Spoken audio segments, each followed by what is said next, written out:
Hello, welcome to From the South. I'm Laura Prada from the Telesur Studios in Caracas, Venezuela. We begin with the news. Stay with us.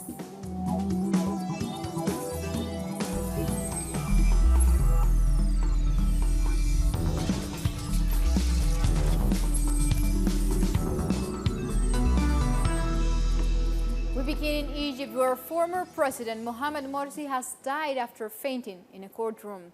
According to a state TV in Egypt, Morsi collapsed inside a court where he was facing charges of espionage, denying shortly afterwards. He was 67 years old and had been ousted by the military in 2013 after protests against his rule.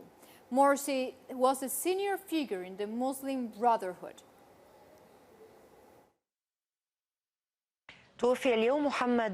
Mohamed Morsi al-Ayad passed away during the espionage court hearing. The deceased asked the judge to speak. He was permitted, and after the session, he was adjourned and his body has been moved to the hospital and the necessary procedures be taken. And the Turkish President Recep Tayyip Erdogan has lamented the death of former Egyptian President Mohamed Morsi. Erdogan was the first world leader to pay tribute to Egypt's former president, calling Morsi a martyr and offering condolences to his family. The Turkish president fiercely criticized Western silence following the 2013 coup that ousted Morsi from power. 3 British members of parliament had previously warned that the conditions that former president was kept in could result in his premature death.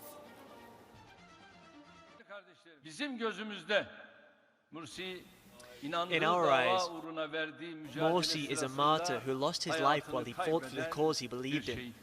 History will never forget the tyrants who put him in prison, threatened him with death penalty, and caused his martyrdom.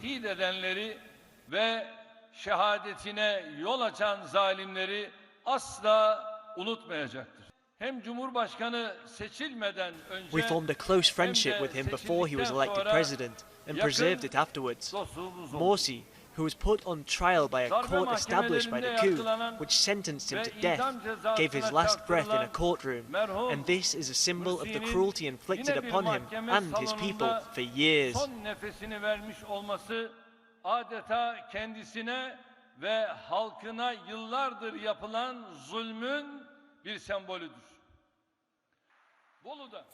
Iran has announced it will pass the limit set under the 2015 nuclear deal on its stockpile and enrichment uranium on June 27. Iran Atomic Energy Agency says they've quadrupled production of the mineral material, which is used to make reactor fuel and potentially nuclear weapons. Nonetheless, authorities added that there's still time for European countries to uphold the deal by protecting Iran from reinstated U.S. sanctions. The deal requires Iran to curb its uranium enrichment capacity in return for the removal of most international sanctions. From the 27th of June, we will bypass the 300 kilograms limit for enrichment. We will not only bypass this limit, but the production levels will increase significantly. Once we bypass the limit, we will also be able to increase the rate of low uranium enrichment at the level of 3.67. And Iran has accused Saudi Arabia of adopting misguided approach and escalating tensions in the Gulf region. Tehran said that its local rival has opted for a militaristic crisis-based approach and that is seeking to escape problems brought on by its own wrong policies. Riyadh has stepped up its rhetoric against Iran and has been backed by the President of the United States, Donald Trump, after an attack on 2 oil tankers in the Gulf of Oman last week. Despite assertions from the White House that Iran was responsible for the attack, many of Washington's allies remain skeptical.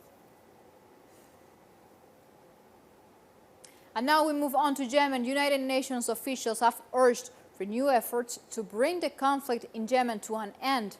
The Saudi-led invasion of Yemen in 2015 caused what has been described as the world's worst humanitarian crisis. A ceasefire between the Houthi movement and the Saudi-backed Yemeni government, brokered in Sweden late 2018, has reduced civilian deaths by 68% when comparing June with last December. The special envoy of the Secretary General addressed the Security Council by video link, saying that a solution must be found. The longer the conflict goes on, the more challenges and the greater difficulties we will face in resolving it and reversing its terrible effect on the people of Yemen. The continued dialogue between the parties to implement the Stockholm Agreement is significant, but it is not enough for the Yemeni people. They want their suffering to end now and not tomorrow. Now we move on from topic. Chinese President Xi Jinping is set to start a two-day visit to North Korea on Thursday. This will be the first visit to a Chinese head of a state to the North Korean country in 14 years. The leaders are scheduled to exchange views on the situation in the Korean peninsula and push for new resolution on it. The countries have been working to improve relations over the past year after Beijing decided to back a series of UN sanctions against Pyongyang over its nuclear activities. The visit comes on the occasion of the 17th anniversary of the establishment of China and North Korea diplomatic ties. And in China, a magnitude 6.0 earthquake has hit southwest China, killing at least 12 people and injuring more than 120. The earthquake hit China's Sichuan province at around 11 p.m. local time.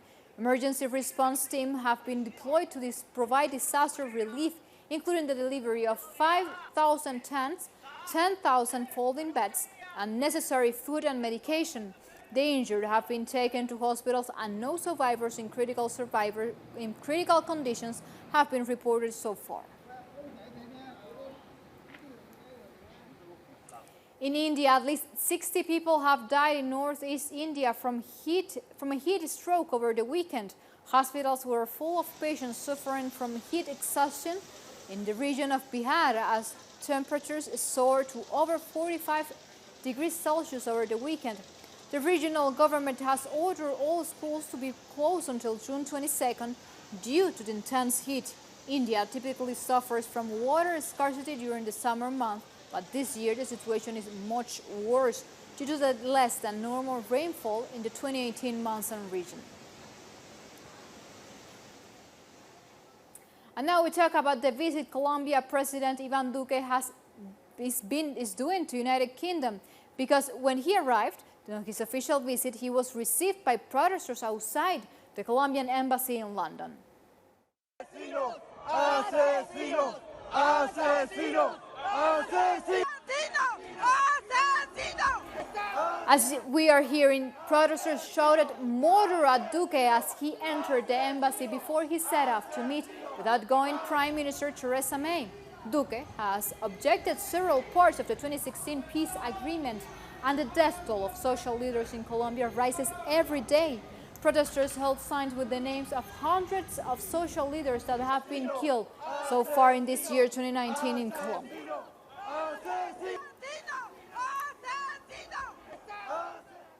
And now we go to Canada, where 4 people have reportedly been shot in Toronto near the parade celebrating the Toronto Raptors basketball team 2019 NBA championship.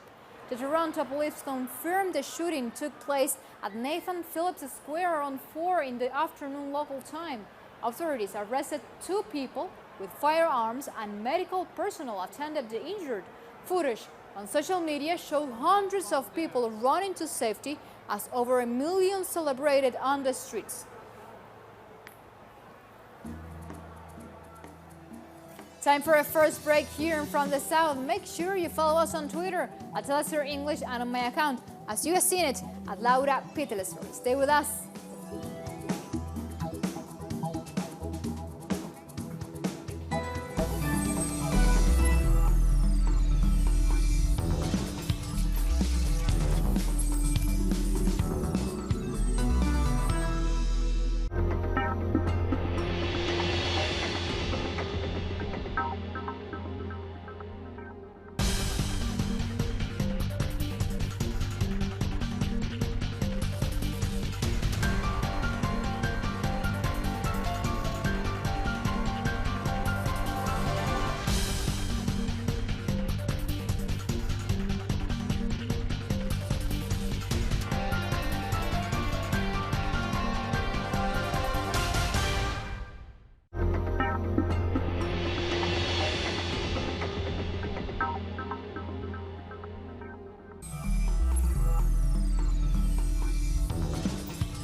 back with more news after seeing information from around the world. Now we go to Latin America.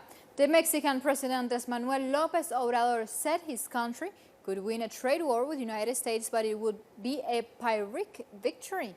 Earlier this month, Mexico and the United States struck a deal under which the Trump administration wouldn't introduce tariffs on imported Mexican goods, and under a joint declaration, Mexico agreed to send 6,000 troops to its border with Guatemala to curb irregular migration. Meanwhile, the United States will return asylum seekers trying to cross the border to Mexico, where they will stay until their cases are judged. And from Mexico, we go on to Peru, where prosecutor's office has requested for almost 17 years of prison for former President Alejandro Toledo for alleged money laundering. Toledo, who served as Peru's president between 2001 and 2006, is under trial for money laundering through real estate purchases in the so-called Escoteva case. The court has renewed a request to extradite Toledo from the United States, where he reportedly lives. This latest case is also linked to Operation Car Wash, under which Toledo is already facing trial for receiving bribes from Brazilian construction company Odebrecht.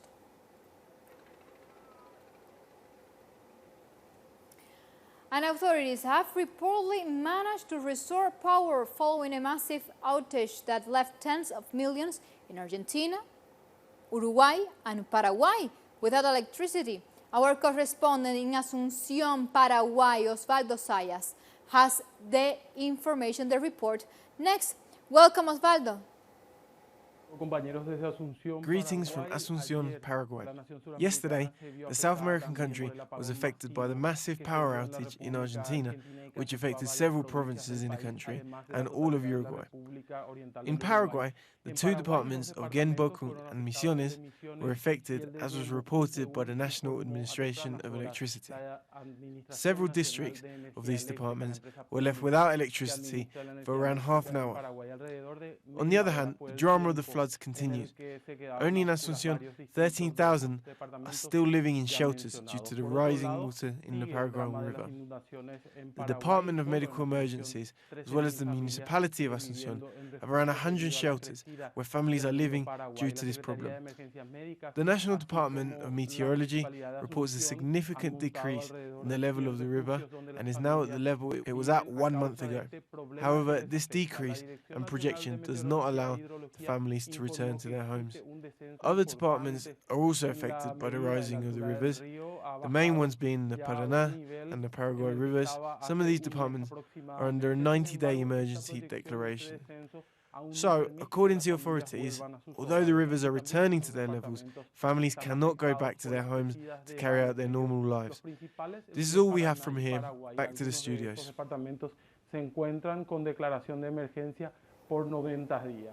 Thank you, Osvaldo.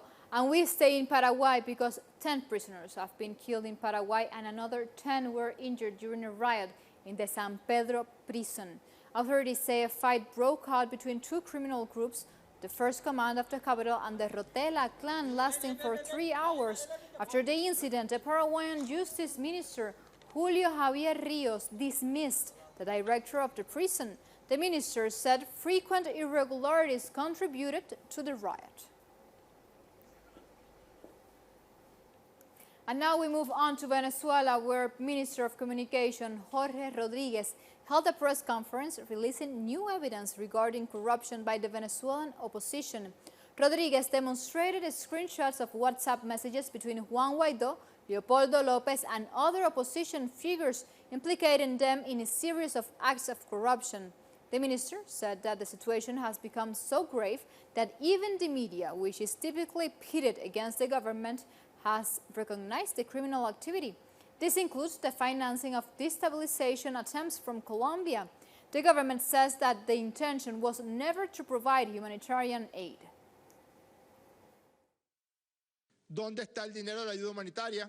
Where are the $3 million of the Venezuela aid concert? Where are they? A tweet was published about that. Juan Guaidó directly pocketed that money. There's a lot of evidence in which Juan Guaido personally asked for that money, those $3 million. Remember, they were going to bring together $150 million, that multimillionaire English imbecile. But in the end, it was just $3 million. And they left all those workers who helped them with the stage and the sound, etc. They were never paid because they didn't use those $3 million to pay the people. A right-wing extremist says here, confirmed, the payment of the 2020 bonuses constitutes the first mega guiso corruption of Guaido's administration. This was said by the terrorist Robert Alonso. Calderón Berti, go and look for the blank check that you left at the hotel in Cúcuta. Go and look for it because it's a crime to issue a blank check. We have here what was posted on the Pan Am Post Spanish website with all of the forged and inflated invoices. And now we move on to El Salvador, where the FMLN party held international elections on Sunday to choose new party leaders. More details on the following story. Former President of El Salvador, Oscar Ortiz, was one of the candidates who ran for the position of Party Secretary General. His campaign message focused on reviving the FMLN party in the face of poor results in the previous elections. He called his campaign message the agenda for real change. To not only recover, but to strengthen, integrate, energize, unify, and generate an FMLN that is much more connected to the family, community, and grassroots. An FMLN that is much more open, much more inclusive. An FMLN that reconquer the work with young people. Party members were able to cast their votes in the 267 polling stations that were open throughout the country in 262 municipalities.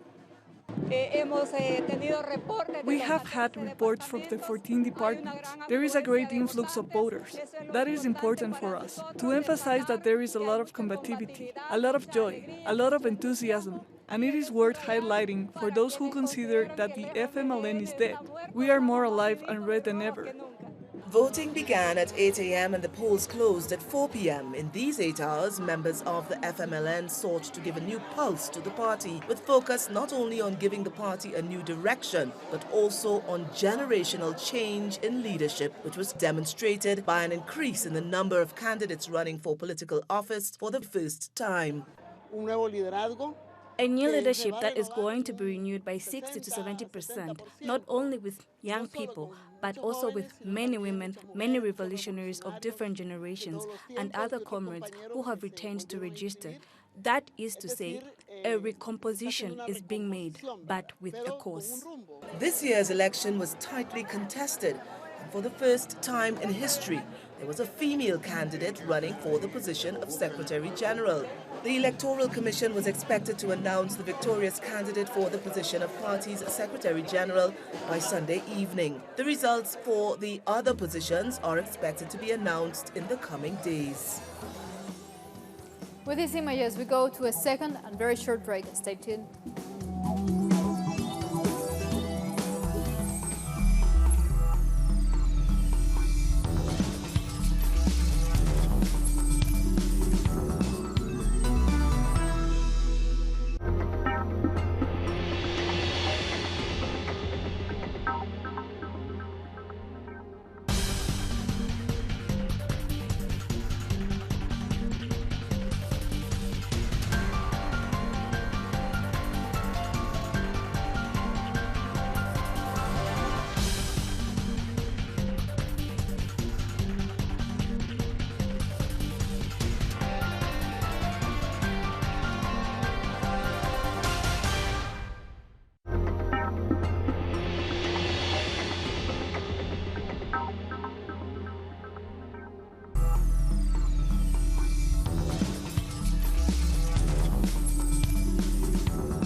Back with the news, at least 30 people have been killed in a Swiss triple suicide bombing in northeast Nigeria as they were watching a televised football match. Another 40 have been injured according to officials. The winner of the hull prevented one of the bombers from entering their back venue just before he blew himself up. Two other bombers who had mingled among the crowd at a tea stall nearby then also set off their suicide vests. No one has claimed responsibility for the attack yet. And talks are underway in Haiti between President Jovenel Moïse and representatives from various sectors in an effort to find a solution to the ongoing political crisis in the nation. These discussions are expected to pave the way for a national dialogue. Representatives of trade unions as well as persons from religious, academic and civil society sectors are attending the meeting. However, some organizations, such as the Haitian People's Sector, declined the president's invitation, noting that the key opposition members were left out of the talks. On Saturday, the Caribbean community CARICOM called on all political stakeholders in Haiti to act responsibly following deadly protests aimed at forcing President Jovenel Moïse out of office. And now to Guyana, that because they have received $80 million in aid to help set up a number of mega solar farms. This is part of the $250 million deal Guyana signed with Norway in 2009 to preserve the South American nation Amazon rainforest. The money will be used to provide at least 30 megawatts of solar power, which already generates electricity for dozens of indigenous communities in Guyana.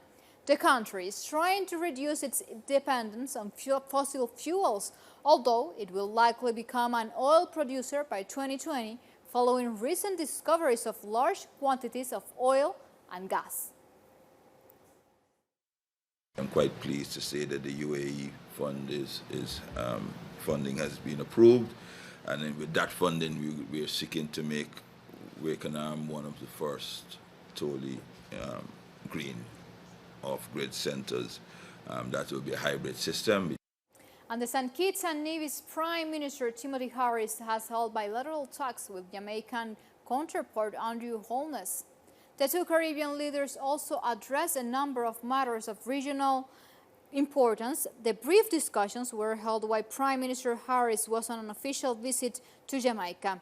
Also, Harris signed condolence books in honor of former Prime Minister Edward Seaga.